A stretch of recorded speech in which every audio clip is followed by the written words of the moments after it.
Good afternoon. Welcome to a rainy London afternoon. This is the third in a series of webinars being done by BlueSource. If you haven't seen the last two, the first one was about teams and governance, and the last one was about Azure and how to manage governance and compliance moving to the cloud as well. So two very good webinars. Suggest if you haven't seen them, log on to YouTube and we'll send you out links for those as well. So thank you and welcome. What we're covering today is about a good data governance and risk strategy that ensures an organization delivers on its objectives. Today is about promoting an enterprise-wide solution rather than a project-style solution that one might adopt if you're going to solve MiFID II or Solvency II, for instances.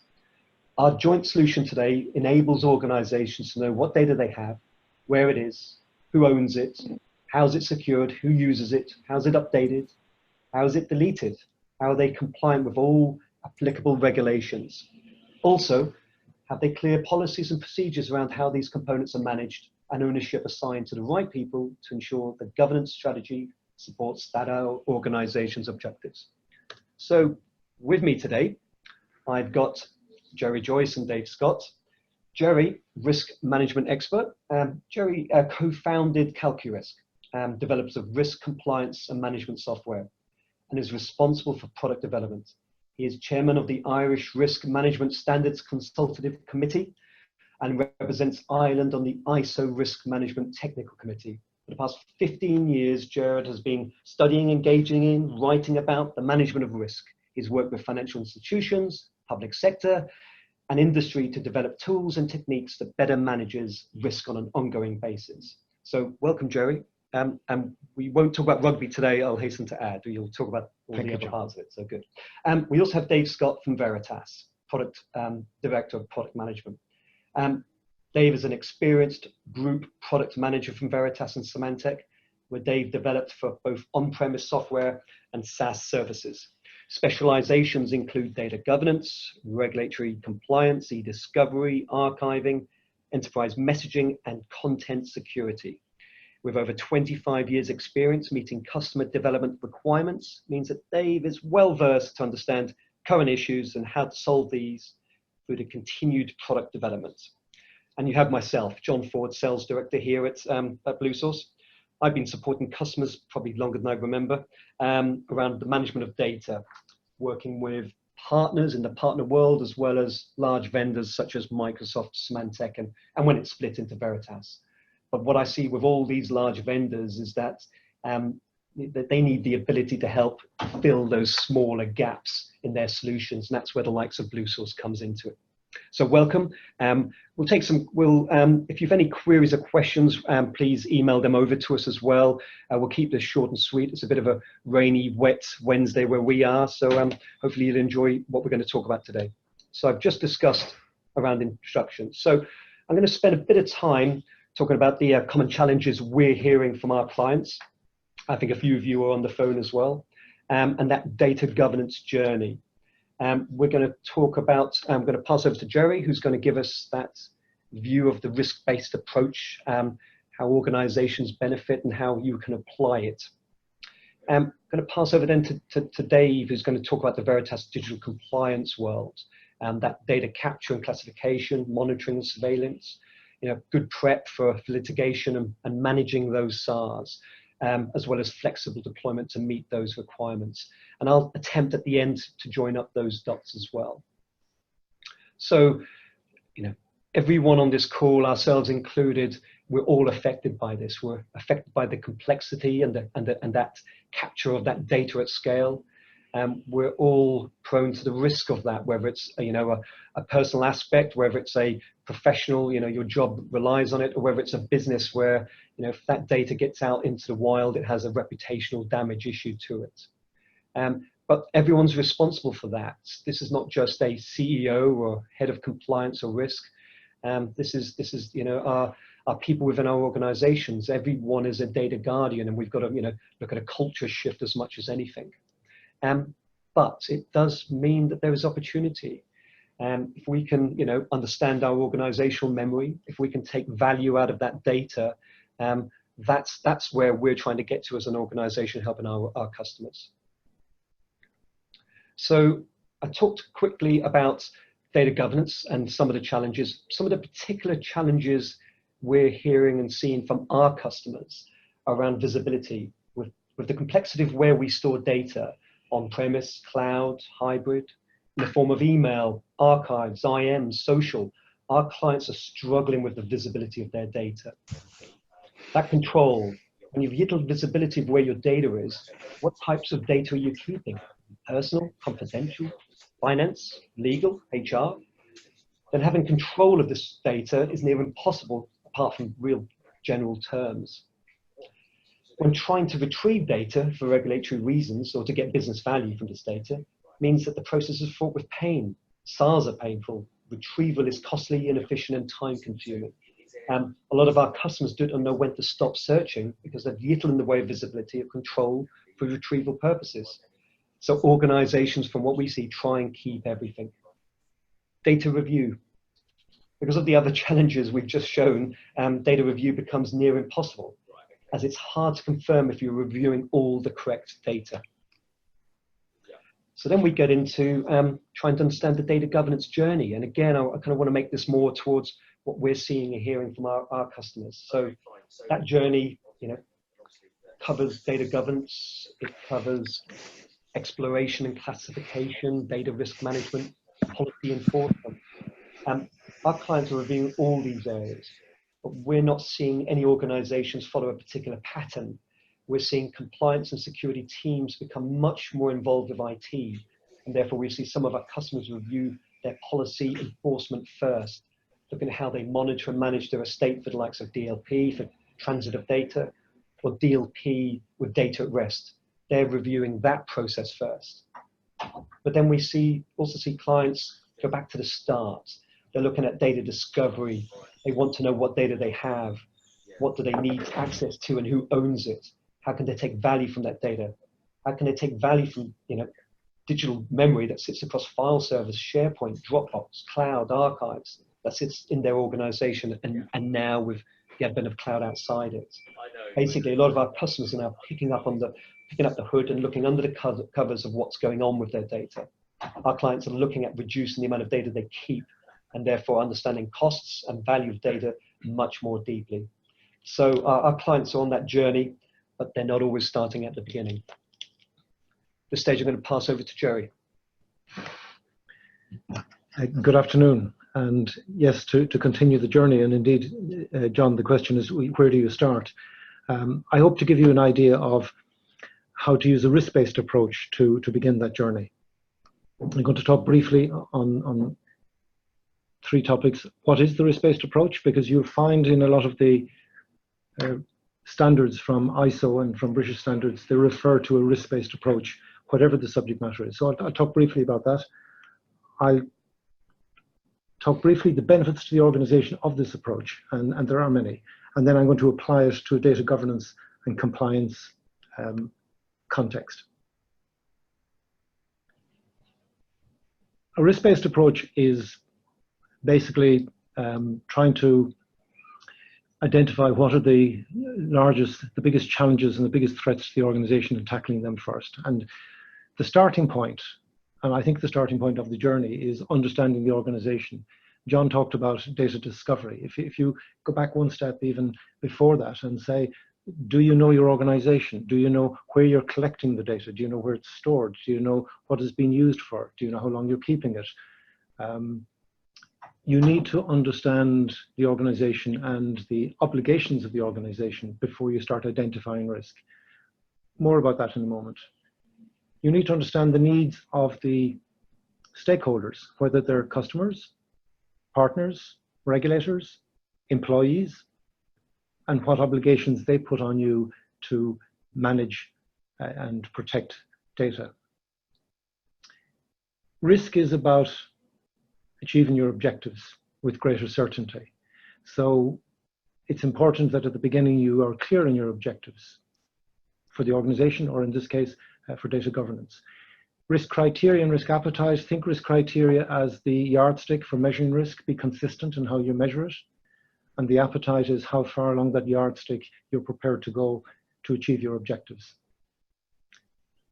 And then assess the risks. And by assessing, I mean identifying them, analyzing them, and evaluating, making a decision on which ones can you live with and which ones do you need to address, as in take action. And this will give you the information you need to prioritize those actions. So that's risk-based approach in a nutshell. The most immediate benefit from a risk-based approach is efficiency. If you have to comply with multiple standards, multiple regulations, you will find that there is overlap. There are things that are required in each of them. So rather than taking a project-by-project approach, and I think John mentioned this as well, if you take the holistic approach, you will get greater efficiencies. You will do it once and do it correctly the first time. Certainly having a structured and systematic approach, which a risk-based approach is, will give you greater trust in the results because you will have been more thorough and cover more ground and have less gaps. It's always less costly to be proactive and identify these things before they arrive on your doorstep. Be prepared. If you do a risk-based approach and you do address risks and you assess risks, identify them, assess them, and you do address them, you have half of the information you need to provide the regulatory authorities with the proof or the evidence that you are managing the risk. And certainly this does mitigate legal and financial risk later, in that you can demonstrate, and that's the key word, you can demonstrate that you have the process and procedures in place. It wasn't negligence on your part, but you were actively managing this.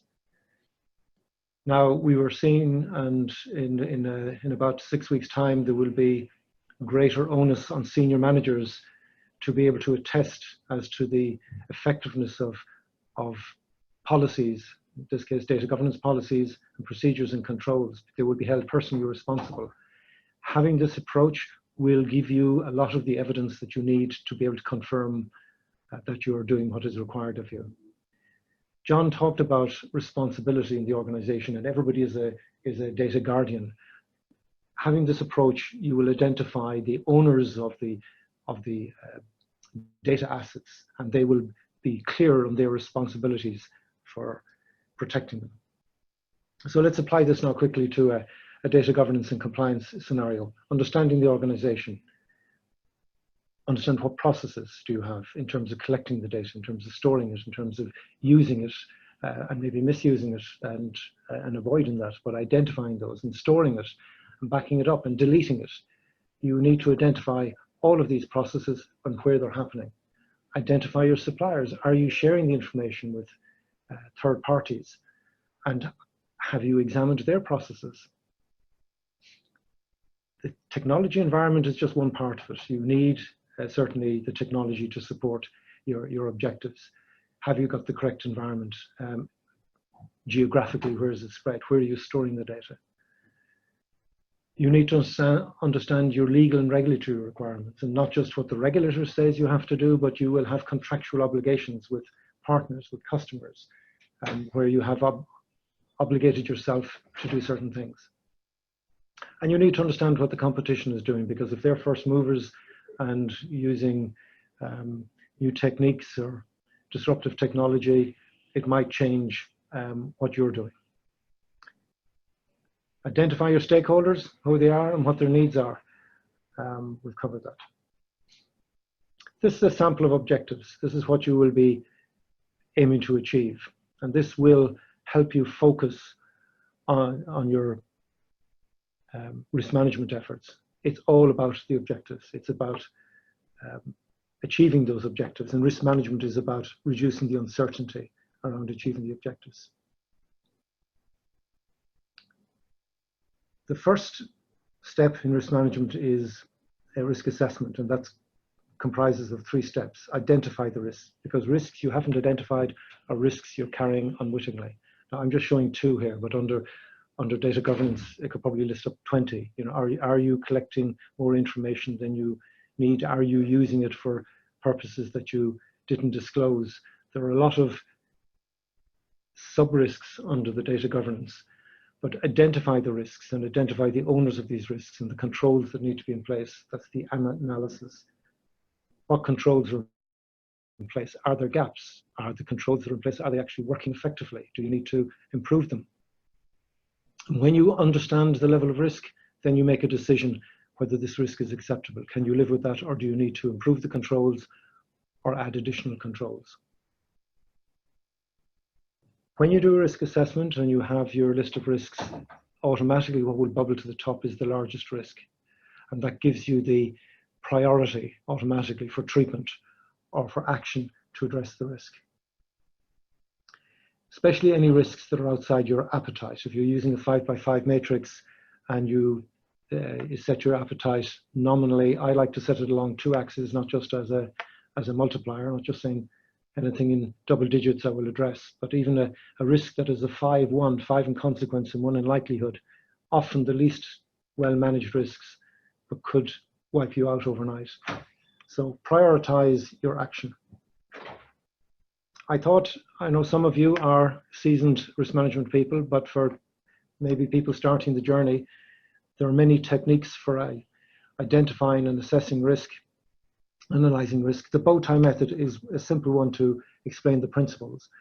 That if you look to the left, you look at, well, what are the threats that could lead to risk? It might be unauthorized access to the information. It might be employee access, whether intentional or unintentional, or it might be an IT misconfiguration or glitch of some nature. So let's take an example of data loss.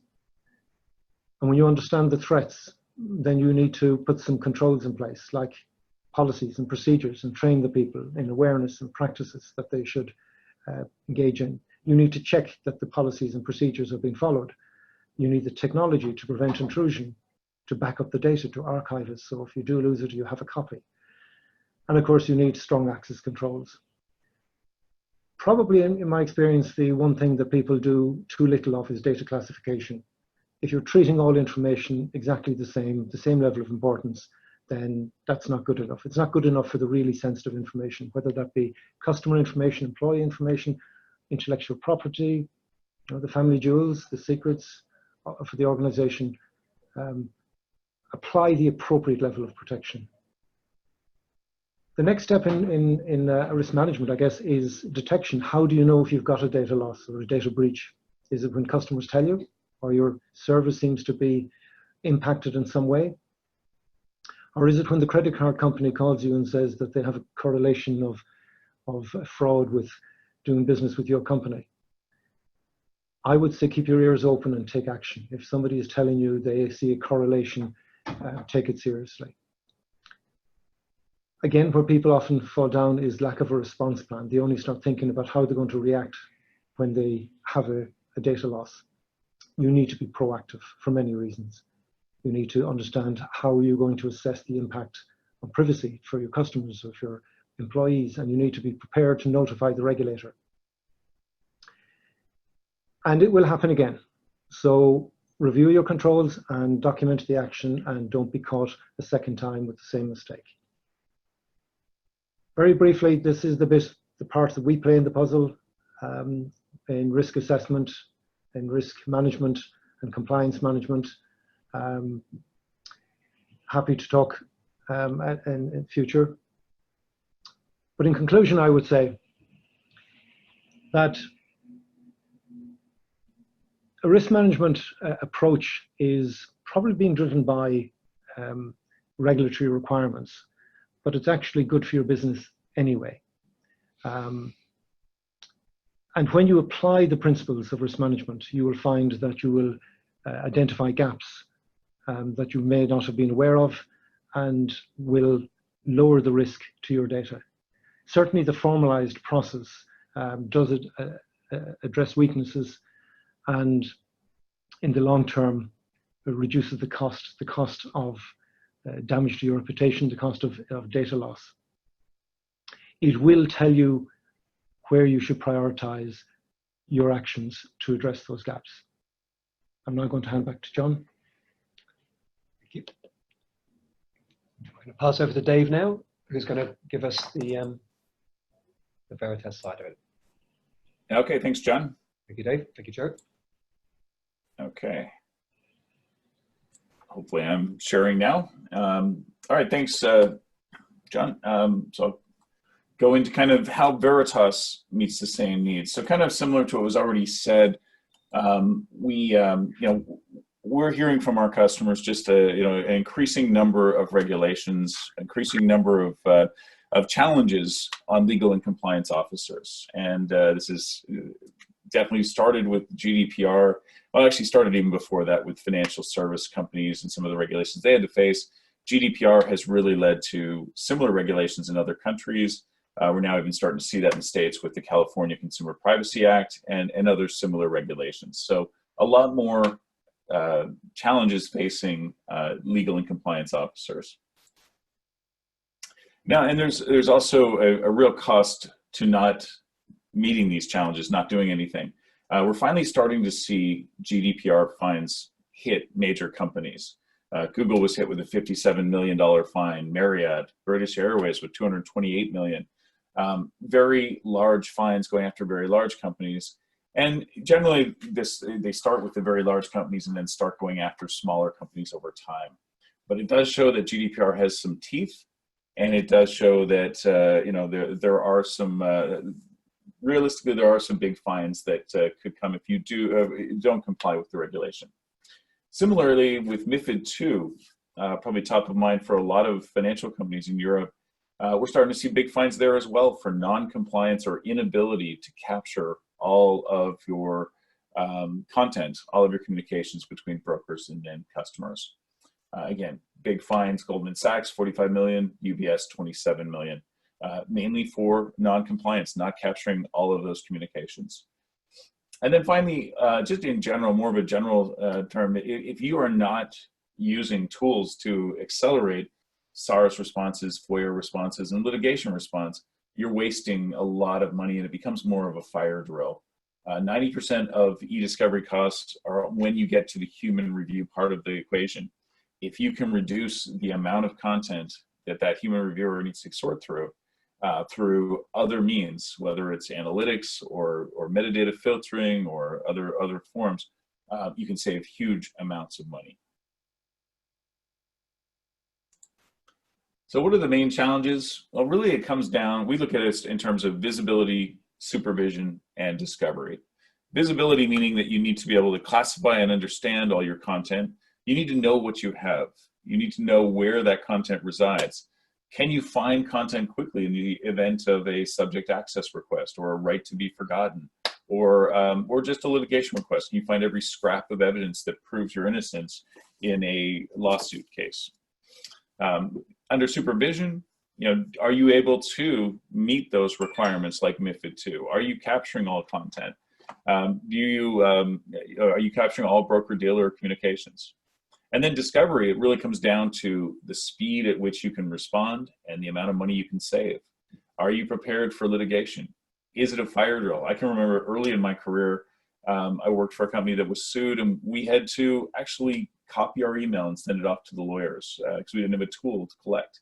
So that's how old I am. That was back in the early 90s. And any kind of litigation was a fire drill where you had to go out and see what you could collect. Obviously, we have much better systems now. And then, of course, the quick response to subject access request, Freedom of Information Act requests, and so on. So what's the solution? With visibility, you want to be able to capture all your content source. You want to be able to see everything, or capture as much content proactively as you can, or as practical for you. You want to have visibility into your file estate. You want to have content indexed and classified wherever possible. And you want to have that classification drive retention periods, drive actions on how you store the data. With supervision, you want to be able to build a rich review set so that your supervision team is monitoring quality content. They're not wasting their time looking at Amazon newsletters and company-wide emails. You want to have focused review through machine learning. You want to have some intelligence around again, what is reviewed by learning over time what's relevant and what isn't. And you want to have classification-driven sampling where you can do noise reduction and where you can make sure that content that probably is actionable is included in that review set. And then under discovery, you want that end-to-end workflow. You want collection from as much content as you need. You want to do early case assessment. You want some automation in terms of culling the data down to a meaningful set. And then you want to be able to facilitate human review and ultimately deliver redacted content ready to present to external counsel or to the person making your request. So at Veritas, our solutions in this space, first of all, for visibility, we have Information Studio, which is a product that looks over your file estate. It leverages data sources like the NetBackup catalog and has collectors for a number of other content sources. So you get full visibility and the ability to classify all of your content in your file estate. And then Enterprise Vault and Enterprise Vault.cloud can capture over 80 content sources and bring that content into the archive where it's fully indexed and where it can be classified for easy retrieval. In terms of supervision, we have our Compliance Accelerator product today, and we are coming out with a new solution called Veritas Advanced Supervision next year, starting in February, which will be kind of our next generation supervision tool. And then under discovery, we have our archive discovery solutions in Enterprise Vault, Discovery Accelerator, Enterprise Vault.cloud, Discovery.cloud, and then we have our eDiscovery platform, which is full end-to-end discovery.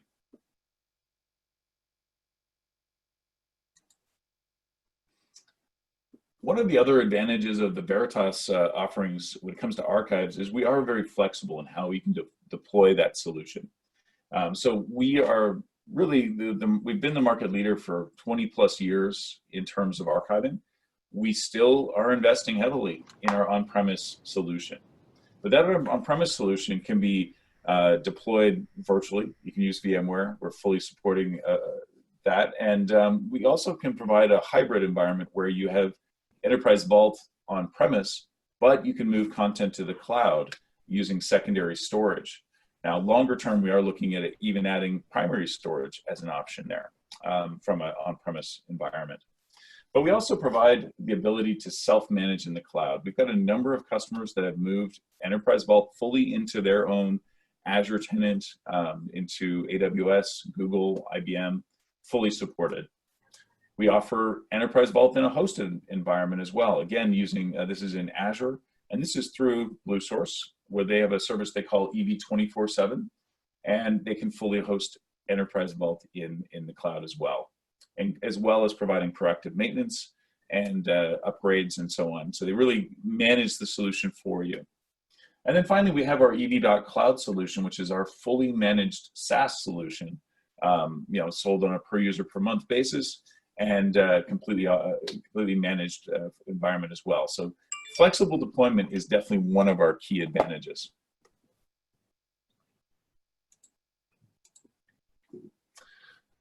Talked a little bit about visibility. Visibility for Veritas really starts with our classification engine. Classification allows you to really understand your data. It lets you know where your personal data is hidden. We've got a multifaceted engine. It does, named entity extraction. It does regular expressions to find patterns in content. It has two types of proximity searching, entity and affinity. In one case, you're just looking for words in close proximity. In another case, you are looking for something and then words nearby that. So it's a very powerful, very multifaceted engine. And that engine is in a lot of our different products. It's in our Information Studio product. It's in Data Insight. It's in all of the archives, Enterprise Vault, Enterprise Vault.cloud, as well as our eDiscovery solution. It includes over 700 patterns, and patterns are kind of the building blocks of a policy. So your credit card number, social insurance number, things like that, country identifier. We have 120 plus pre-configured policies, and we have personal data detection for over 70 countries. We also employ NLP machine learning to do named entity extraction. So we can actually detect a name or of a person or a place just based on the context around that content. We also provide visibility of the file estate through Information Studio. Information Studio helps you find content through first of all, populating it if you're using NetBackup, will leverage that NetBackup catalog to find all of your content and expose it in a very nice graphical interface where you can drill into your different data centers and see what content is stored there. We've built in 25 different collectors of information as well, which let you see, beyond that. You can look into OneDrive, SharePoint, all these other content sources. And then there's these really nice filters to do a drill down on the content. You can filter on classification tags. You can filter on content that hasn't been accessed in a long time, stale data that maybe you want to delete or archive.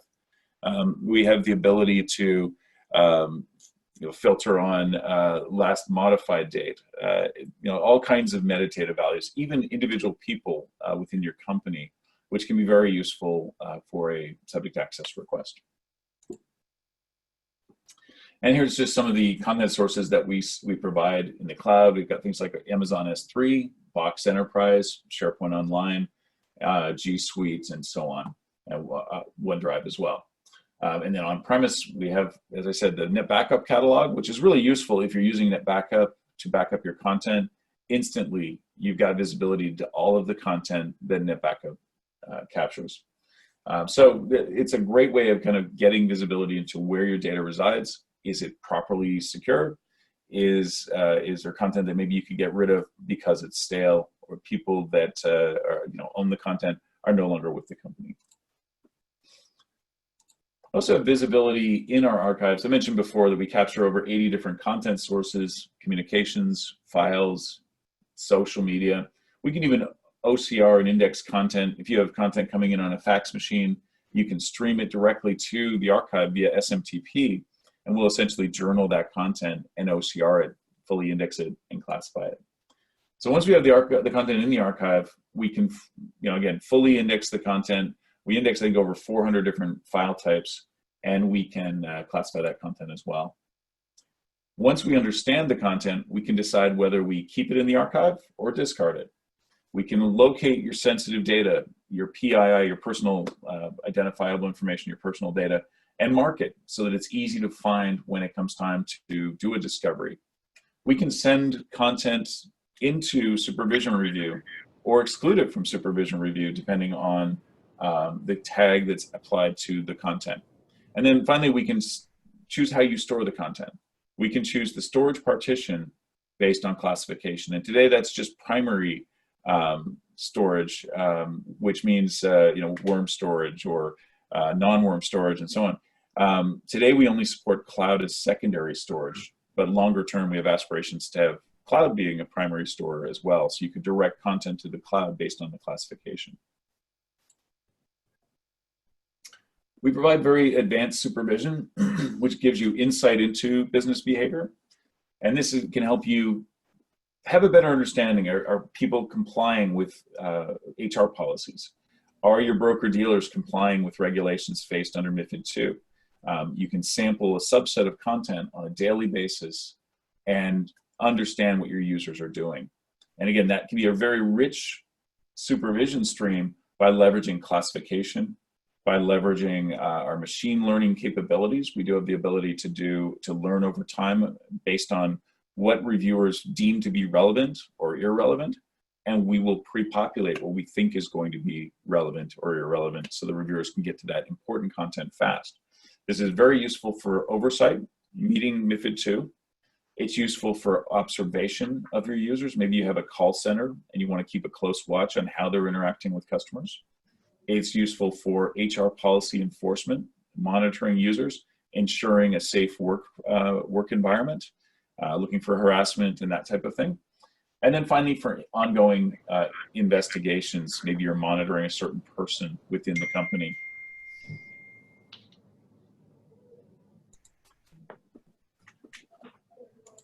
And as far as supervision goes, we have a very rich solution here in that we can capture all of the content sources you might need to use. We can store it on immutable storage.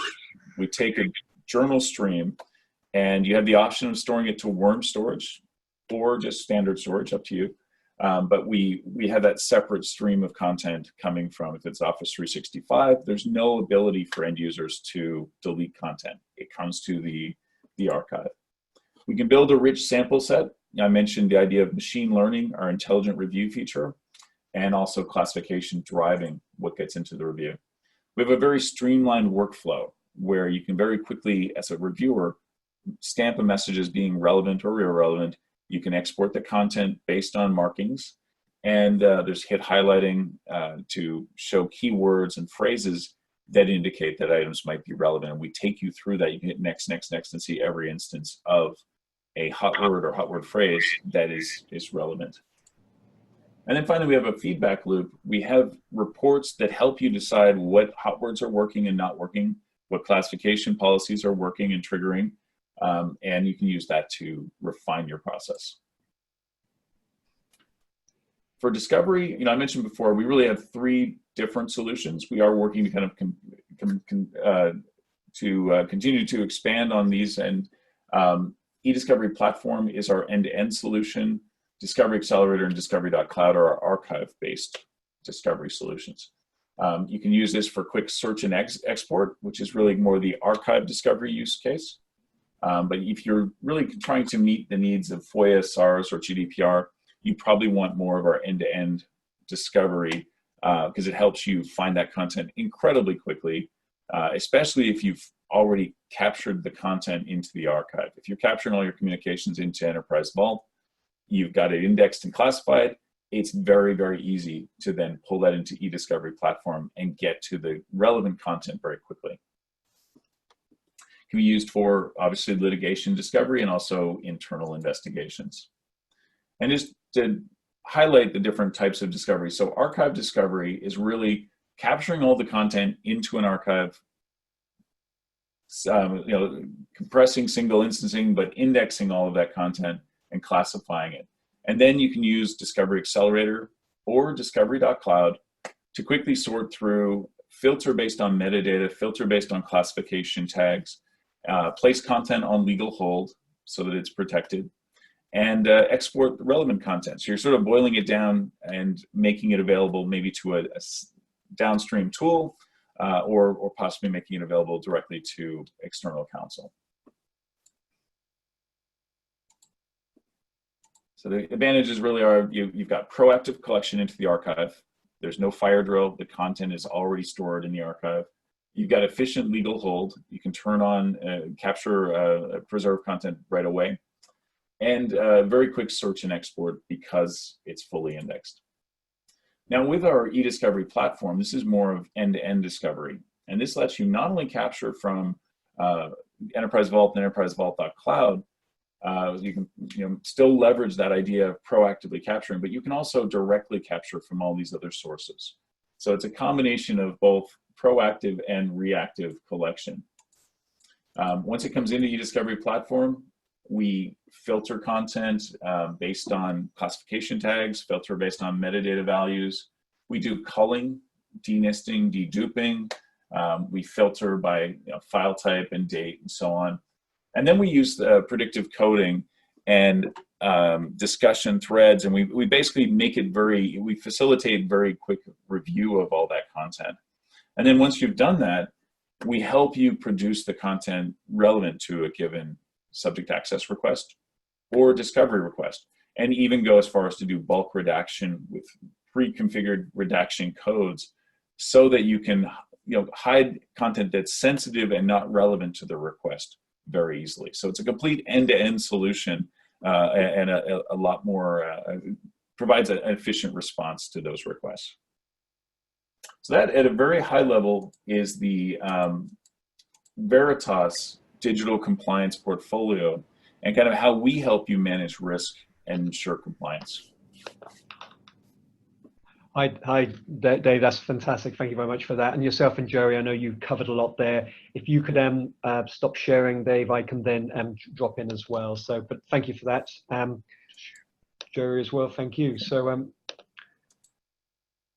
okay, I've stopped sharing. Great, thank you. I'm just going to share now. So, great. So as we've seen there, I know what Jerry with CalcuRisk and with Dave at Veritas, you've got a high level overview of what we can do from a governance and risk management perspective, and also from then you need then got the policy. How do you enact those policies? So what can you do? What can you do next? So review and automate your risk policy. Start looking at those gaps in your governance, risk management and compliance world with your data. Start classifying, tagging your data. Start deleting data. Look what you can delete and what you need to keep. Also connect that business function to IT. You know, IT, we're seeing a lot of IT are bringing in security and compliance much earlier as they start to go on that route to the cloud, or looking to do additional deletion policy as well. So making sure compliance get involved with IT as well as risk. You know, you've seen some of the reporting functionality, having the right reports. Who's going to review those reports? Are those reports fit for purpose? You know, you want to make informed decisions based on good data, and it's a continued review process as well. Once you've done that, it's kind of checking on, have the regulations changed? Is there anything else we need to do? Are these everything we put in process into place? Are they meeting your corporate objectives that we discussed at the start? So what next? You know, review our e-guides, review the assessments we offer, look at past webinars, reach out to us, email us. You've got some great people on this call that can actually answer a lot of your questions. We'll take those emails and questions, and we'll endeavor to get back to you. But it is understand where the gaps are on your compliance and risk journey. Pick one area, pick out where your risk focus is most, where you're most active, and let's see if we can help on that side. Assess your risk policy and understand how the automation of that, that overview, that strategic overview of your risk, compared to trying to sort it out tactically with different projects you may have. And finally, start with a chat. We'd love to talk to you. Any questions and queries, please reach out to us. And hopefully you've had a good 45 minutes. Hopefully you've enjoyed it. And we look forward to seeing you at the next webinar we run. Thank you very much for your time.